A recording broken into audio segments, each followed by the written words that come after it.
Hello चो, आइए इस पर सॉल्व करते हैं। जो हमसे ये बोल रहा है कि N2 3s2 अमोनिया दिया हुआ है, इसमें NH3 तथा N2 के आणविक भार क्रमशः x1 x2 है, तुल्यांकी भार y1 y2 है। तो y1 माइनस y2 क्या होगा, आपको बताना है। देखो, जब पहले मैं क्या करता हूँ, अमोनिया का निकालता हूँ।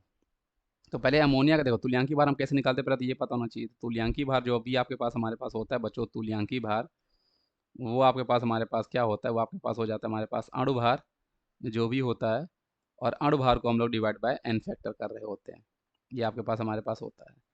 तो अणु भार डिवाइड बाय एन फैक्टर आप यहाँ पे करोगे तो आपके पास ये चीज़ आएगी। तब आप यहाँ पे हम क्या करते हैं बच्चों, यहाँ पे हम इसका अणु भार तो क्वेश्चन में दिया हुआ है, एन फैक्टर आप इनको निकालोगे। जैसे अमोनिया का यहाँ पे नाइट्रोजन में चार्ज कितना होगा बच्चों, -3, और यहाँ पे नाइट्रोजन आपके पास बच्चों कितना है, 0। यहाँ पे नाइट्रोजन आपके पास हमारे पास बच्चों कितना हो गया है, 0 हो गया है। हाइड्रोजन हमारे पास बच्चों यहाँ पे देखोगे तो आपके पास हाइड्रोजन हमारे पास यहाँ पे कितना है हमारे पास ये हाइड्रोजन। हम्म,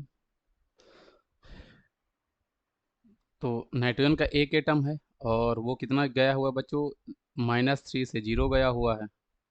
तो इसलिए हमारे पास अमोनिया का यहाँ पे बच्चों जो आपके पास एन फैक्टर आएगा वो आपके पास हमारे पास 3 आ जाएगा। तो ये हमारा in the case of ammonia हो गया।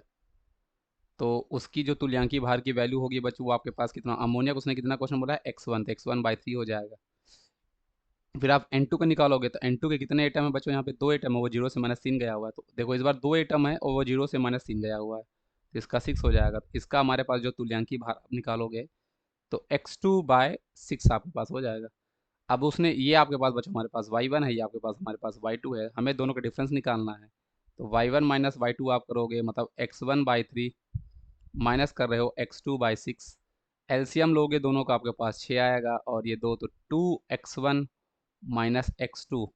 तो 2x1 माइनस x2/6 आपके पास आ रहा है, जो कि आपके पास ऑप्शन नंबर 1 हमारे पास क्वेश्चन का सही जवाब हो जाएगा। तो बढ़िया क्वेश्चन था, आई होप आपको ये समझ में भी आया होगा। क्वेश्चंस को देखो कैसे कैसे वो घुमा फिरा के आपके एग्जाम में पूछता है, तो इसलिए आपको वो सब चीज़ें आना जरूरी है। Thank you.